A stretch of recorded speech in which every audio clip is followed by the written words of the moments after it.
Olá pessoal, seja muito bem-vindo a mais um podcast JCL Conecta. Mais um episódio que vamos aqui conversar com um empreendedor que vem do ramo de autoescolas e ele vai conversar e tirar muitas dúvidas da gente referente a essas mudanças que está ocorrendo agora nesse ano de 2026. Estou aqui com o Leandro Del Faveri, sócio proprietário da empresa Autoescola Plus. Seja muito bem-vindo, Leandro. Obrigado, Caio. É um prazer estar aqui com você. Maravilha. Leandro, já para a gente começar o nosso podcast, fala um pouco sobre como você começou nesse ramo de autoescolas, qual que foi o seu início, se você teve alguma a iniciativa familiar ou a iniciativa foi sua mesmo, como que é o início da sua jornada para as pessoas conhecerem você? Na verdade, a minha família começou no ramo em 1968. 1968? Desde 1968. Então eu já nasci dentro do ramo. Então eu acompanhei todas as mudanças que teve na década de 80, de 90, de 2000. E eu abri a minha própria unidade há 30 anos atrás, né?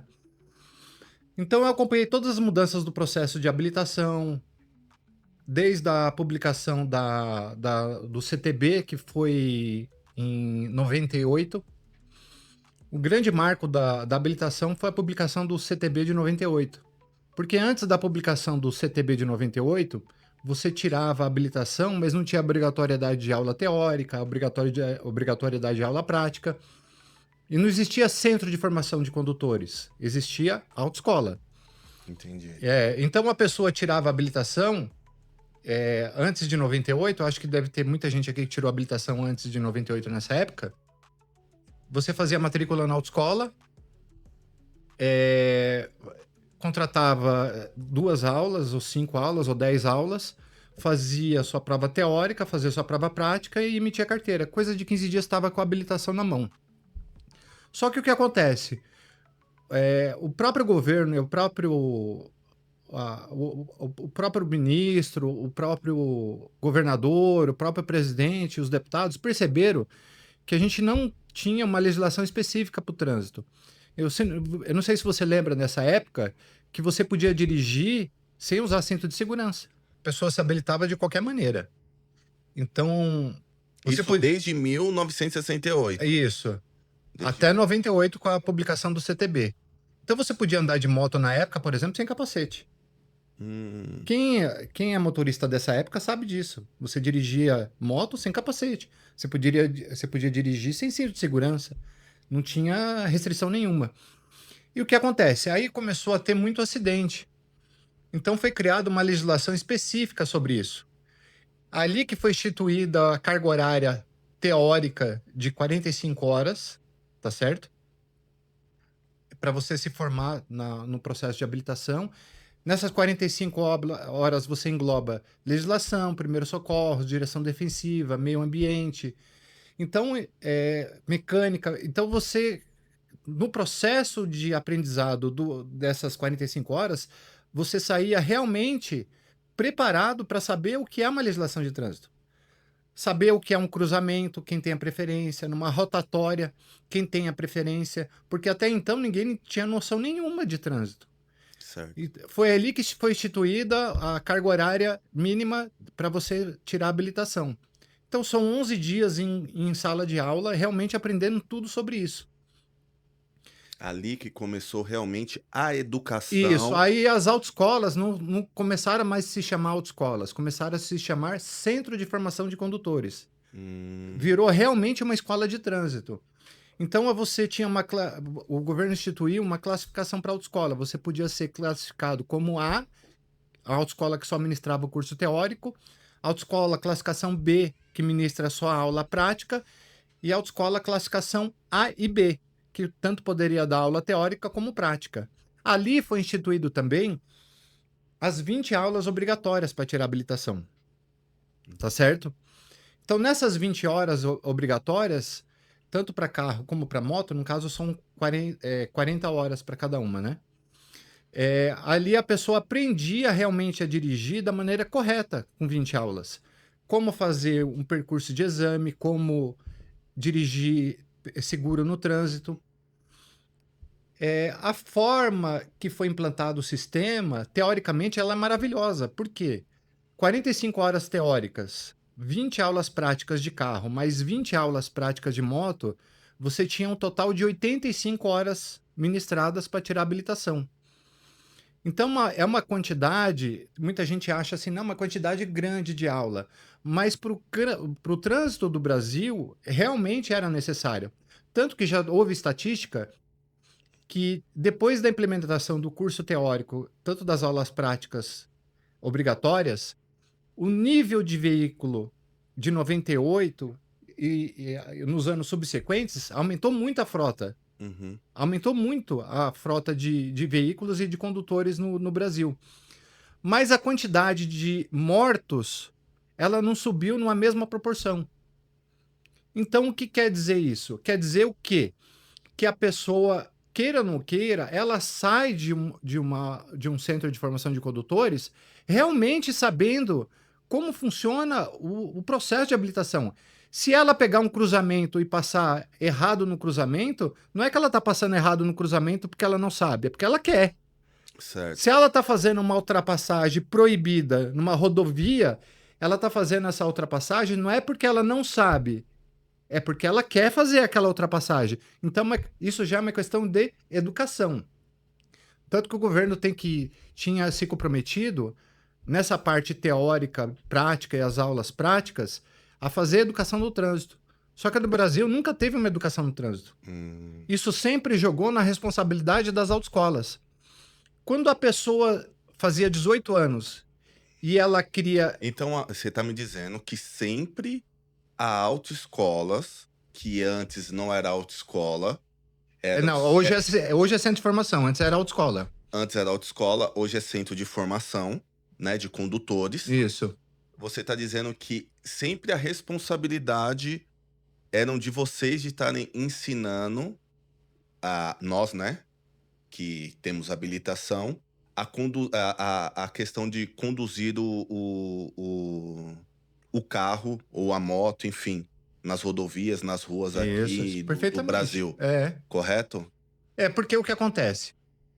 Tanto que quando foi instituído o CTB, lá no CTB está falando que a educação do trânsito ela tem que partir também das escolas, tanto públicas quanto privadas. Por isso que tem aquelas sinalizações, é isso? Não, o que eu quero dizer, quando você está fazendo antigamente era o segundo grau, hoje é o colegial, não é isso? Colegial. Isso.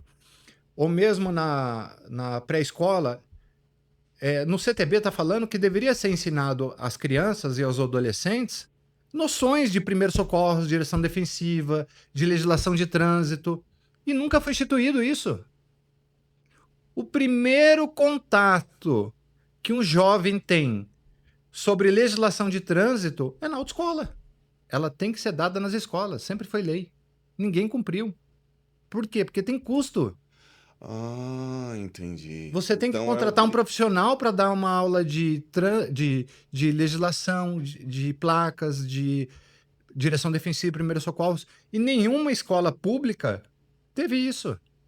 Porque no CTB é uma lei. Já deveria ter instituído isso nas escolas. E o governo nunca fez. E é muito mais grave do que você imagina ainda.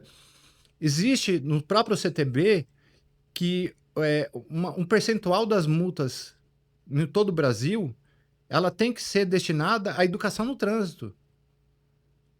Esse percentual das multas, educação do trânsito, é justamente para custear esse ensino nas escolas, planejamento na televisão, educação no trânsito para os motoristas. E esse dinheiro nunca foi usado. Essa reserva... Nunca foi usado? Não, esse dinheiro que por lei é obrigatório para a educação do trânsito, o governo pegou para ele e gastou. Então, o que acontece? O único momento que o cidadão tem conhecimento sobre habilitação, sobre trânsito, é na autoescola.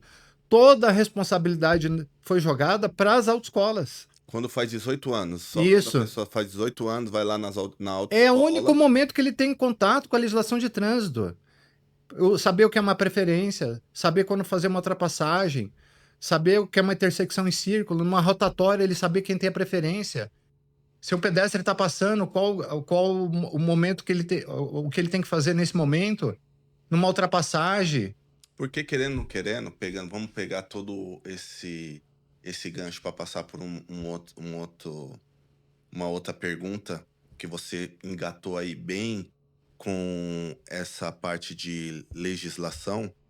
Eu queria saber assim, isso daí, se nós, que eu entendo, porque nós somos uma corretora de seguros, nós temos uma carteira ampla de seguro alto. Então, se a pessoa não é bem educada, vamos colocar educada, que é a palavra mais sensata, educada no trânsito, para saber como todas essas sinalizações, isso ocorre sinistralidade. Ocorrendo sinistralidade, então isso encarece o custo realmente de um seguro referente, porque vai gerando cada vez mais sinistralidade. Quanto mais sinistralidade, isso eu estou falando da minha parte, vai acrescentando cada vez mais o custo dos seguros, principalmente nas metrópoles, que nem São Paulo, Rio de Janeiro. Não é só furto e roubo, mas sim também colisões, acidentes e várias outras situações que pode ocorrer por a pessoa não saber, não ter essa educação que você está falando, correto? Porque o que acontece? Com essa nova resolução 1020, que foi publicada no dia 9 de dezembro, hoje a gente vai entregar no trânsito brasileiro uma legião de condutores sem noção nenhuma de trânsito. Ainda eu vou chegar nesse ponto aí. Isso que vai refletir, sabe aonde? No seguro. Não, a gente vai chegar nesse ponto. Eu vou fazer a pergunta e nós vamos chegar nesse ponto. Antes de chegar nesse ponto, vamos colocar agora você numa visão, que esse assunto aí é muito bem interessante, senão não vamos já dar de início para você dar a resposta à sua visão para os nossos telespectadores, mas vamos entender um pouco agora a sua visão de empreendedor nos momentos difíceis que a autoescola que você disse que está desde 1968. Então você já viu muitos altos e baixos. E você tem 30 anos com a sua. Isso em 1968, por conta que você teve ali o aprendizado no ramo com a sua família. 30 anos você como empresário, empreendedor desse ramo. O que você aprendeu de tudo isso? Qual foi os altos e baixos? A administração referente à autoescola, porque muitas das vezes as pessoas têm uma visão totalmente deturpada de fora de autoescola. E eu queria ter essa visão sua, Leandro. Qual é passar para as pessoas, entendeu? Porque todo mundo aqui, quando todo mundo vira empreendedor e tem um sucesso no Brasil, é muito fácil. Então, é fácil pro Leandro ganhar dinheiro, é fácil pra JCL ganhar dinheiro, mas a gente quase 20 anos no mercado, você há quase 30. Então, nós temos uma jornada aí, uma história para contar. Não viemos ontem aí para estar falando sobre isso. Queria saber sobre você, sobre esse assunto. Na verdade, existia uma forma de administrar e comportar a autoescola antes esse CTB de 98 e depois de 98. Antes de 98, você precisava de uma recepção, um carro e uma moto, e você tirava a habilitação da pessoa. Mas quando instituiu a carga horária teórica, junto veio algumas regras para você formar o condutor. Então, por exemplo, para você fazer o credenciamento no Detran de um CFC A e B, que seria curso teórico e prático, você tem que ter uma sala de um espaçamento de no máximo 30 alunos, então eu sempre fazia sala com 30 alunos, espaçamento de 1,5 m entre os alunos, 6 metros para a parte do professor. Então, só a sala de aula, eu tinha que ter uma sala de aula com 45 metros quadrados. Uma sala de diretor-geral de 6 metros, uma sala de diretor de ensino de 6 metros, uma sala de secretária com 6 metros e uma sala de instrutor com 6 metros. São mais 24 metros. Uma recepção com mínimo de 12 metros, um banheiro masculino, um banheiro feminino, um banheiro deficiente. Para você montar uma autoescola, ficou muito caro. Para montar Sim, autoescola muito alto. muito. Porque o que acontece? É tanta regra, porque, por exemplo, o banheiro de deficiente está no final do salão. O corredor que dá acesso ao banheiro de deficiente tem que ter pelo menos 90 centímetros de espaçamento. Então, o corredor tem que ter no mínimo 90. O banheiro tem que ser pela normativa da BNT. Então, tem que ter os corrimões, tem que ter o assento especial para deficiente, uma série de regras para o banheiro Tem que ter deficiente. acessibilidade. Acessibilidade. Então você não conseguia mais montar uma autoescola com o mínimo aí de um salão de 150 metros. Menos que 150 você não conseguia montar. Eles não começaram primeiro, vamos colocar primeiro Não, acessibilidade. não, foi tudo de uma vez. Foi tudo de uma vez? Foi tudo de uma vez. Aí o que acontece? Para você montar autoescola, como o ponto é grande, o aluguel já é mais caro. Se você quiser um ponto grande, bem localizado, o aluguel é muito mais caro. E para administrar tudo isso, essas mudanças? Isso. Antigamente, para você ter autoescola, você só precisava ter o instrutor. Nesse novo regramento, você tem que ter um diretor-geral com nível superior, um diretor de ensino com nível superior, no mínimo 2 instrutores, no mínimo 2 veículos com no máximo 8 anos de uso, 2 veículos de carro, 2 veículos de moto, tá certo? Então, para você abrir uma autoescola, você já começava com diretor-geral, diretor de ensino, 2 instrutores, recepcionista, você já começava com um mínimo de 6 ou 7 funcionários. Uma folha de pagamento Só para abrir. Só para abrir. Só para abrir. Para carimbar, falar assim, tô. E não é assim. Você montava a escola com toda. Porque tem toda a certificação. A autoescola, o regramento é muito mais complexo do que você imagina. Você tem que ter o laudo de bombeiro, laudo de acessibilidade, todas as certidões da prefeitura. Você tem que ter o registro do alvará de funcionamento, certidões federais, certidões estaduais. Aí se apresentava toda essa documentação que dava, em média, aí umas 200 páginas. Plano detalhado de ensino. Então, nem o painel podia fazer da minha maneira. Tem que ser maneira como está na portaria. Aí você mandava a documentação para o Detran. Eles poderiam demorar até 60 dias para analisar a documentação. Depois mais 30 dias para uma vistoria prévia, mais 30 dias para uma vistoria definitiva, mais 60 dias para fazer a homologação realmente de credenciamento. E assim gastando. Isso. Então, do momento que você alugou o imóvel até você inaugurar, é 5, 6 meses. Então, você tinha que 5, 6 meses estar pagando o aluguel e essa folha de pagamento até realmente começar a trabalhar. Entendeu como é que era para abrir uma autoescola? Tanta burocracia para abrir esse processo com gasto e passando. E se não passasse no crivo? Aí eles nessa vistoria com o Detran. Sem garantia, ou era com garantia? Não, essa vistoria do Detran, eles iam na unidade. Aí, por exemplo, eles falavam que a barra do banheiro do deficiente não estava na altura certa. O assento da privada estava na altura errada.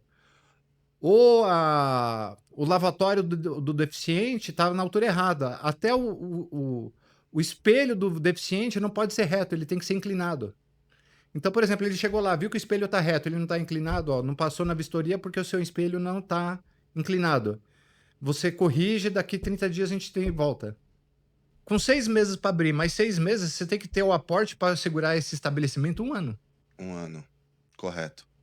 Para depois começar a pensar em ganhar algum dinheiro. Começar a empatar ou pagar os investimentos para ter esse processo. Isso. Então, o ramo de autoescola é um ramo que a população sempre achou que era muito fácil. E não é, nunca foi muito fácil. Mas ninguém quer pagar o preço de 1 ano.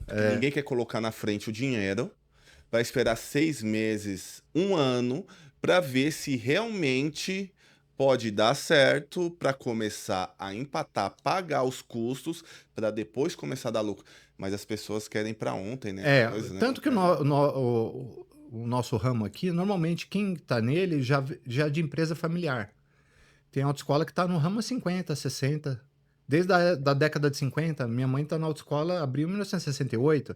Então, normalmente, quem está no ramo já é da família que trabalhava no ramo. Ou era um ex-instrutor, um ex-diretor que trabalhou em autoescola e falou, não, eu vou abrir a minha unidade. Mas quem é de fora, que nunca trabalhou no ramo, querer abrir esse tipo de comércio, é muito difícil, porque é muito regramento. É muito regramento, a legislação é muito específica. Qualquer irregularidade que o Detran pega na sua unidade, eu vou te dar um exemplo. Qualquer um que queira cair de paraquedas não. Não funciona assim, ó. Por exemplo, você tem a sua corretora de seguro, tá certo? Você só abre uma fiscalização do seu órgão da SUSEP. O ANS. Aí, vamos supor que ele constata uma irregularidade lá. Provavelmente ele te dá um prazo para você regularizar. Ou 5 dias, ou 10 dias, ou 15 dias, ou 30 dias. No meu ramo não funciona assim. No meu ramo, qualquer irregularidade que a fiscalização pega no meu comércio, ele suspende minha atividade por 30 dias. Ah, é suspenso. Suspenso. Então, durante 30 dias eu tenho que baixar as portas, colocar uma placa na porta da autoescola que voltamos às atividades depois de 30 dias. Então, isso quando não toma 60 dias de preventiva. 30 dias? Isso quando ele pode dar... E não tem multa, nada. É 30 dias. É isso. Mas esses 30 dias para depois recorrer. Isso chama bloqueio preventivo. Então, o que acontece? Eu sofri um bloqueio de 30 dias ou de 60 dias. Eu já vi casos de muitas escolas tomarem 60 dias de bloqueio com as portas fechadas. O que dá o bloqueio? Assim, uma irregularidade. Vamos supor que a fiscalização chega na autoescola e o instrutor saiu com o aluno para dar aula no veículo dele. Só que na hora de fazer a anotação da placa do veículo, tem a relação de placas do Detran. Ele, por engano, ele registrou a aula na placa de outro veículo. Que às vezes pode acontecer isso. Entendi, por conta de tanto carro que abre abre a relação grande lá de 10, 12 carros. Na hora dele clicar, ele escorregou um pouquinho o mouse lá e clicou a placa errada.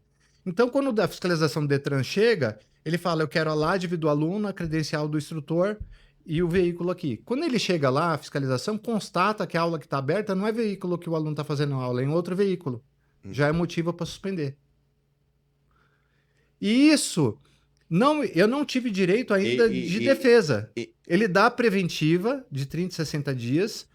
Nesse período, eu vou receber uma notificação para apresentar a defesa. Mas até aí eu já fui punido. Já puniu 30 dias. Isso. Já ficou... Mesmo que você esteja certo, você já foi fui punido. Penalizado. Entendeu como meu ramo é difícil? Aí você tem que ter o controle financeiro disso. Então, o regramento sempre foi muito rígido para o meu ramo. Eu não tinha espaço. Eu não poderia fazer o que eu quisesse no meu comércio. Eu dependo de regramento do Detran, de resolução do CONTRAN. Entendi. Não é tão fácil, né? Não é tão fácil? Não é fácil. Não é fácil, não. Por conta que tem as regulamentações que vocês seguem, à risca. E tem que sempre estar passando por um processo e sempre sendo reavaliado. Sim. Entendeu? Sempre pelo... E eu queria saber... Pra você ter uma ideia, a autoescola, pelo menos no Detran de São Paulo, a renovação do VARA era todo mês de março. Todo mês de março, de cada ano, eu tenho que apresentar todas as certidões negativas. Federal, estadual, municipal... trabalhista, FGTS, ou seja, a autoescola é o único ramo que você não pode dever R$1 de imposto. Porque sempre tem que mostrar. Todo ano você tem que apresentar a certidão negativa que não está devendo nada para ninguém. Nem trabalhista. Entendeu? Entendi. Então, se até alguma empresa está passando algum sufoco financeiro, atrasa alguns meses de impostos, mas depois renegocia. A autoescola não tem isso. Tem grandes empresas que, para dar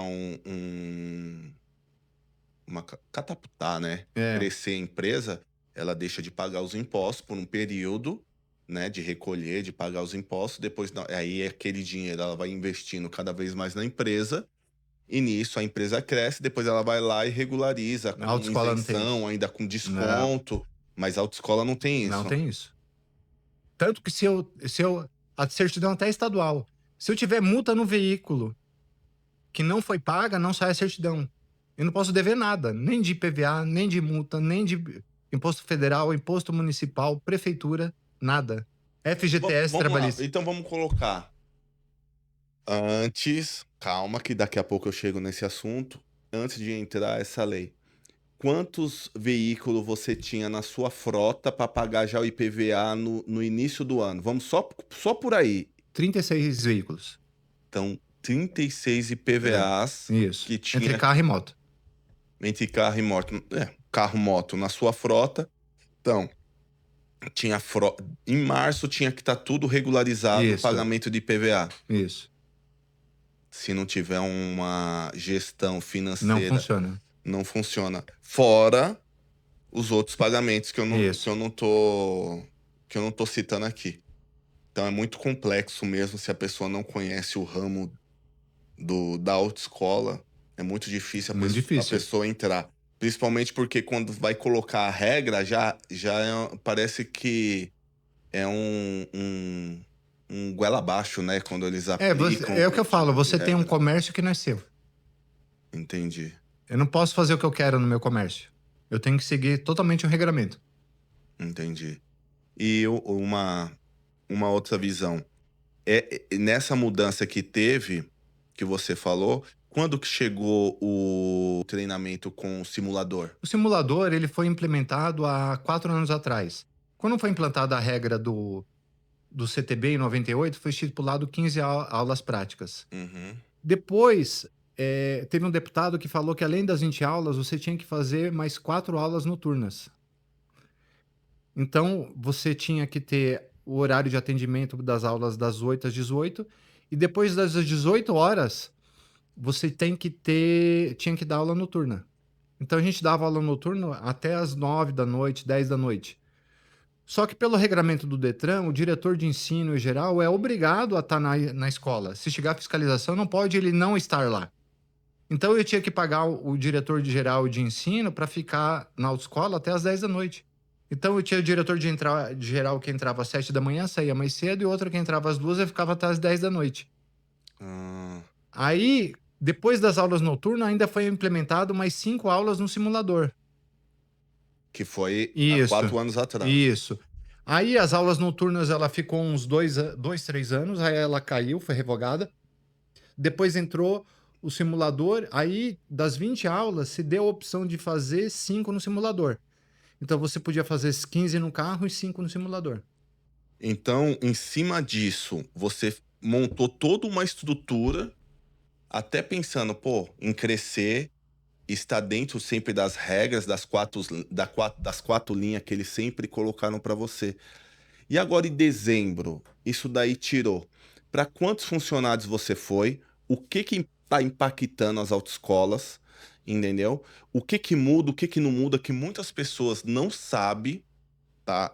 O que faz. Eu tenho minhas filhas gêmeas que vai tirar a habilitação, vai fazer 18 anos e tá mudando cada vez mais. Agora eu ouvi até habilitação online. Enfim, você pode tirar essas dúvidas e risco que isso pode trazer também para a sociedade? Aqui vai ter um bom assunto. Vamos desde o começo. Vamos lá. Isso começou, na verdade, em julho, numa entrevista que o Renan Filho deu para a Globo, falando que ia mudar o processo de habilitação. Tá certo? Em julho, ele deu essa entrevista falando que ia acabar a carga horária obrigatória, que a pessoa ia poder fazer exame prático sem aula nenhuma, sem fazer curso teórico, apenas validar no próprio veículo. Aí isso se arrastou por julho, agosto, setembro. Em outubro, ele lançou para o pessoal fazer perguntas e respostas, fica 30 dias de análise no governo. Certo. Aí em novembro saiu isso, que passou esses 30 dias de análise.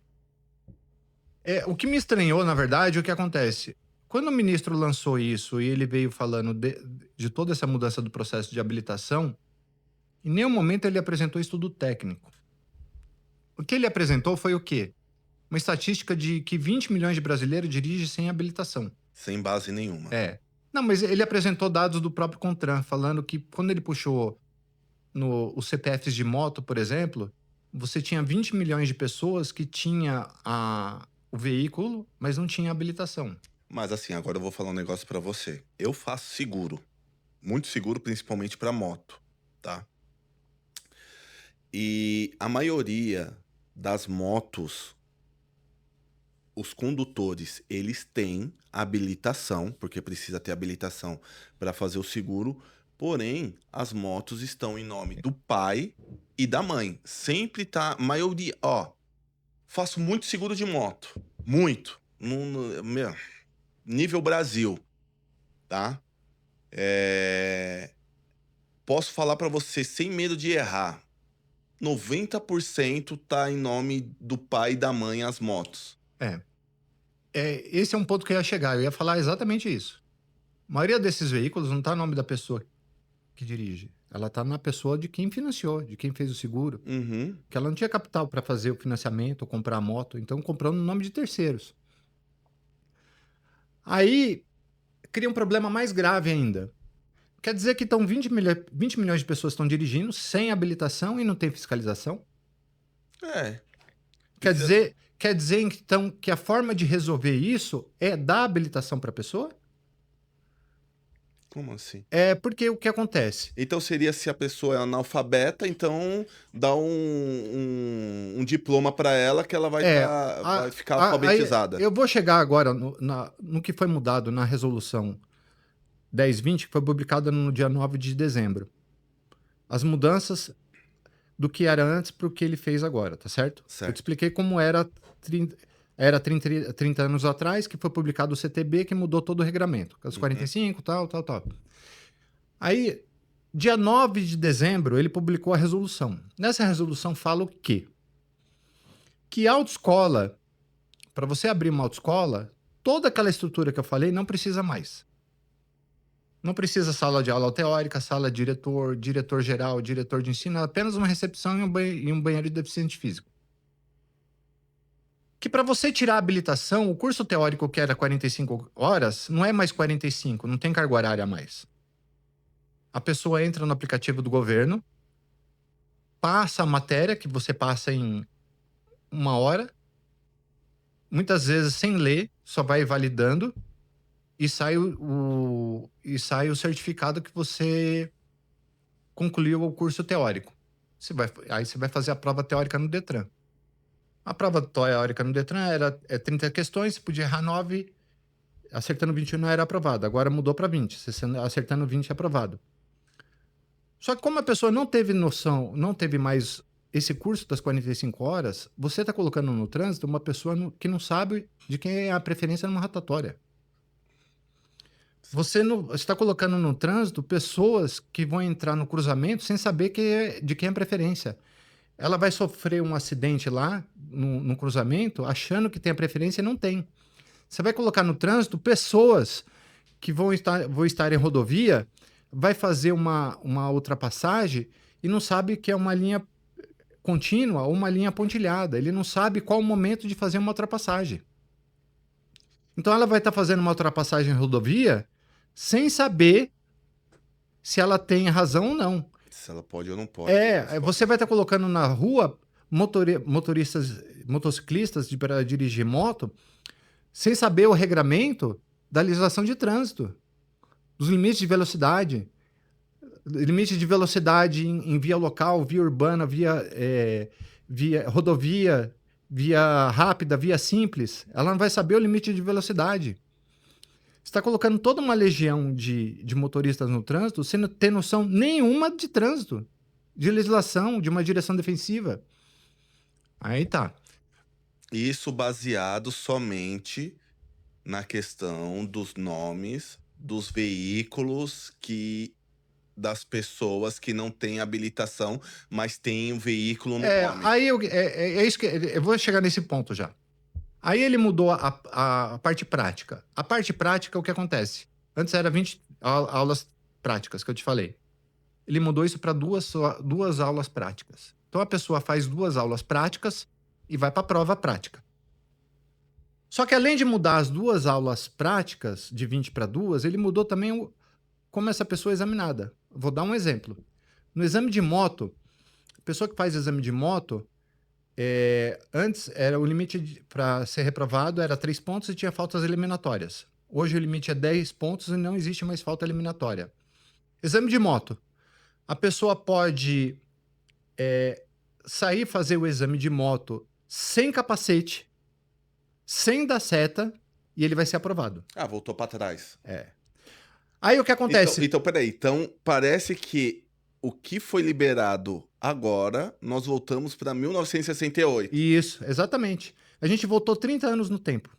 Aí o que acontece? Esse camarada pega a habilitação de moto, é permissionário, então durante um ano você não pode ter infração, senão perde ela, tá certo? Aí você anda na rua sem capacete, você toma uma multa sem capacete. O que acontece com a sua habilitação? Você perde ela. Então quer dizer, você faz o exame sem capacete, é aprovado, pega a habilitação, Você faz da forma errada, é aprovado, mas o certo, você vai dirigir sem capacete, você toma uma multa, você perdeu a habilitação. se não Você perder tem a que tirar vida, um, né? você tem que tirar, Um acidente. você pelo tem que amor tirar de uma Deus. nova habilitação. Exame de carro. Vamos para exame de carro. Exame de carro, se você não colocar o cinto, imagina que o candidato chega no exame prático hoje. Aí ele senta lá, o examinador fala bom dia, ele bom dia. E ele faz o quê? Ele não coloca o cinto de segurança. Não colocou o cinto. Aí ele liga para a mãe. Fala, mãe, eu tô aqui agora para fazer o exame prático, tá bom? A mãe, tá bom, filho, tá do lado do examinador, tô. Fala com ele aqui, mãe, tudo bem, tudo. Então, ele tá conduzindo o veículo sem cinto e falando no celular, tá certo? Tá errado. No exame, ele é aprovado. Aí ele vai tomar multa, bate o Aí carro ele tá na na rua, câmera. ele não usou o cinto de segurança, ele tomou uma multa por não estar usando cinto de segurança com a permissionária, ele perde a habilitação, tem que tirar tudo de novo. E a Linda, deixa eu te falar, pela legislação de trânsito, se ele tiver errado ou no celular bater e ele é o culpado, o seguro não paga. Eu vou chegar nesse ponto também. E aí entra a guerra. Ah, mas tá certo ou tá errado? Aí, Difícil. aí o que acontece? Esse cara essa pessoa faz esse exame prático dessa maneira. Aí, o que ele falou também? 60% hoje das reprovações de exame prático era da baliza. Era da baliza. A pessoa reprovava na baliza. Aí o ministro falou o seguinte: já que a pessoa reprova muito por causa da baliza, vamos tirar a baliza. Se a pessoa reprova, é porque ela tem dificuldade. Se ela tem dificuldade, então ela tem que treinar mais baliza. Isso. Então o que acontece?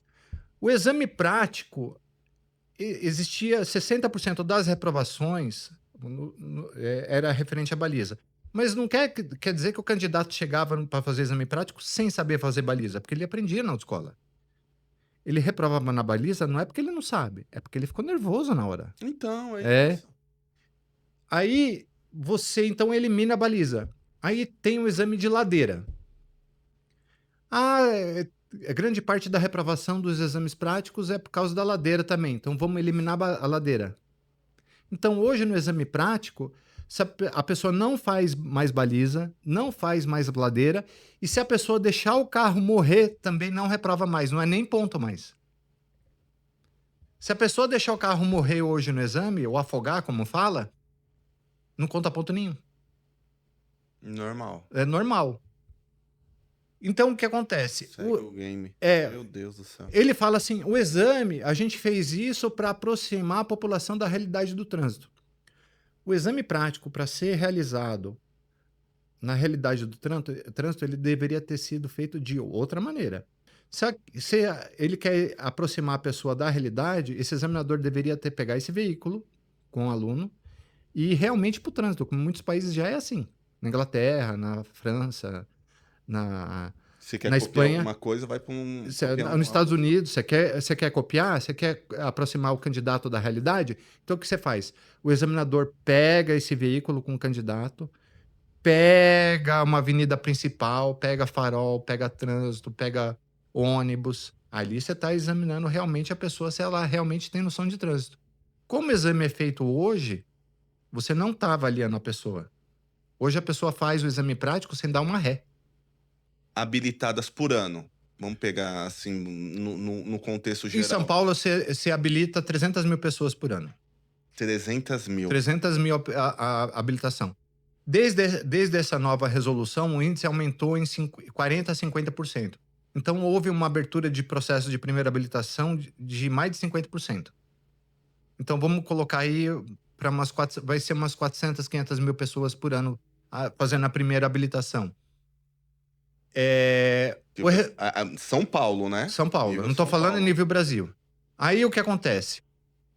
O resultado do trânsito ele não vai aparecer agora. O resultado do trânsito vai aparecer o ano que vem, daqui 2 anos. Quando o índice de acidente aumentar muito. Porque o negócio foi tão absurdo que ele liberou o veículo particular para fazer aula e fazer exame prático. Vou dar um exemplo. A sua filha tem 18 anos, acabou de fazer 18 anos. Ela quer tirar a habilitação. Sim. Você procurava na autoescola, então minha autoescola é estabelecida há 30 anos, com os instrutores comigo há 8 anos. Experiência real no trânsito, experiência real no exame, fez curso de capacitação de 180 horas, ou seja, 3 meses, passou por curso de especialização, fez estágio para depois se credenciar no Detran como instrutor. O governo liberou agora a plataforma do CNH Brasil para a pessoa ser instrutor de trânsito num curso que você faz em 2 horas. Não precisa nem ler a matéria, já gera o certificado. Então, você tá colocando instrutores que fizeram curso de 2 horas. Aí ele vai no Detran e se credencia. Aí você vai contratar sua filha com um instrutor que fez curso de 2 aulas, que às vezes tem menos noção de legislação de trânsito do que você. É essa pessoa que você está colocando para ensinar sua filha. Outro problema muito sério. Você contratou um instrutor autônomo. Quem te garante que se qualquer problema ele vai te devolver o dinheiro? Ele não tem CNPJ. Não tem garantia nenhuma. Ele é autônomo, ele não tem CNPJ. Se você quiser reclamar, você vai reclamar com quem? E questão se ele tá fazendo certo. Com tantas mudanças, se ele tá fazendo realmente o certo, ensinando certo. Outra coisa, questão de assédio. Se esse instrutor assedia sua filha, como você faz para reclamar? Com quem? Eu não estou falando que... Eu não sou contra o instrutor autônomo. Eu acho que tem instrutores autônomos muito bons. Principalmente instrutores que... O meu quadro de instrutor, eu estava com 26, eu demiti 19, eu vou ficar com 7 instrutores. Demitiu 19, vai ficar com 19. Demiti 19. Porque o que acontece? Um instrutor, ele estava capacitado para dar 20 aulas para o candidato. Como passou para 2, eu posso aumentar em 10 vezes a quantidade de aluno que um instrutor só dá conta. Então, sou obrigado a demitir o restante dos instrutores. Então, com essa nova resolução do CONTRAN, o que o ministro fez? Ele tirou uma legião de trabalhadores que estavam no CLT e jogou na informalidade. O nosso ramo aqui são 300 mil empregos direto que gera no Brasil. 300 mil empregos. Então, como não existe mais a obrigatoriedade de diretor-geral, diretor de ensino, que eu te falei, e a obrigatoriedade do curso teórico, então diretor-geral, diretor de ensino e instrutor teórico já foi demitido de cara. De dezembro para cá já. Já ficou desempregado. Já ficou desempregado. Agora a gente está na fase de demitir o instrutor prático, porque a gente tinha uma demanda reprimida da legislação antiga, antes da resolução de dezembro. Então a gente está atendendo essa demanda reprimida, que eram as 20 aulas práticas. Mas isso tem data para acabar. Conforme vai acabando esse aluno antigo, entra esse aluno novo que é só de 2 aulas, você começa a demitir esses instrutores da CLT. Então vamos calcular aí que dos 300 mil empregados que tem no ramo de autoescola hoje no Brasil, 250 mil vai ser demitido. Esse é um ponto importante. Outro ponto importante que o ministro fez foi liberar o veículo particular para fazer aula prática e exame prático. Na minha concepção, isso é um erro gravíssimo. Por quê? Imagina que você tem a sua filha lá, tá certo? Que vai tirar 18 anos, você contrata o instrutor autônomo e chega para o instrutor autônomo e fala: eu quero que você dê aula no meu veículo automático. É isso que eu ia falar. Da aula aqui no meu veículo, no meu Honda Civic aqui automático. Aí esse instrutor autônomo pega a sua filha, coloca no seu carro e vai para o exame, para fazer aula na rua.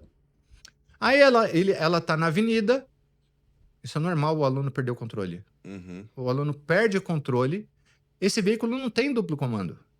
Se o aluno perder o controle no veículo automático, você não consegue segurar. Você pode puxar o freio de mão até o talo, porque a pessoa, quando ela se apavora, o que que ela faz? Ela segura forte no volante e o pé fundo no acelerador. A Uhum. pessoa se apavorou. Isso é normal acontecer. Na autoescola acontece direto. E a pessoa, no exame prático, ela fica nervosa natural dela. Esse é o Normal. natural da ela. Na aula prática, o instrutor ainda tenta controlar o emocional. Quando está no exame prático, não é o instrutor que ela deu aula, é o examinador. Tem examinador que senta no veículo e não fala bom dia para você. Em Mato Grosso, se você sofrer legalmente, se você sofrer um acidente no percurso, a responsabilidade é do Detran, que é o examinador que estava lá, e do dono do veículo, tá certo? Certo. Legalmente. O Detran de Mato Grosso está fazendo a pessoa assinar um termo de responsabilidade que, se sofrer o acidente, o responsável não seja mais o Detran. Quem vai ser responsável é o instrutor e o dono do carro. Eles estão se isentando de tudo. Então, provavelmente a Detran de São Paulo vai fazer isso. A pessoa quer rodar no exame prático com veículo próprio? Então tá. Então você vai assinar um termo de responsabilidade que o instrutor e o dono do veículo vai ser responsável se ocorrer um acidente. Porque hoje já ocorre com veículos de autoescola com duplo comando no exame. O ano passado eu tive 2 veículos que sofreu acidente no percurso, que o examinador se perdeu lá e não conseguiu apertar o freio de mão. Um bateu no muro e outro bateu em outro carro da autoescola. Aí, ó. Com duplo comando. Muito obrigado, Leandro. Obrigado você, Caio. Esclarecer Espero que muitas tenha coisas. ficado nenhuma dúvida aí. Se ficou dúvida, o pessoal vai colocar aqui, vai comentar. E a gente traz você aqui de novo para você estar falando mais sobre isso, porque é muito importante. Tinha muitas coisas que fica muito nebuloso, a gente não sabe referente mesmo sobre esse assunto mais profundo, né?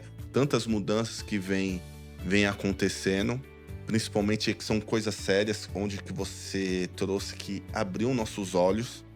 E isso daí para mim abriu muito o meu alerta, meu senso de ficar atento referente a isso. Não tinha nada melhor do que um especialista, quem tá aí há 30 anos no mercado. Pessoal, se você é de São Paulo, tem interesse em tirar sua habilitação esse ano, tá aí, vai lá, procura a Autoescola Plus para fazer o seguro também do seu filho, que tá fazendo aí seus 18 anos do seguro do carro.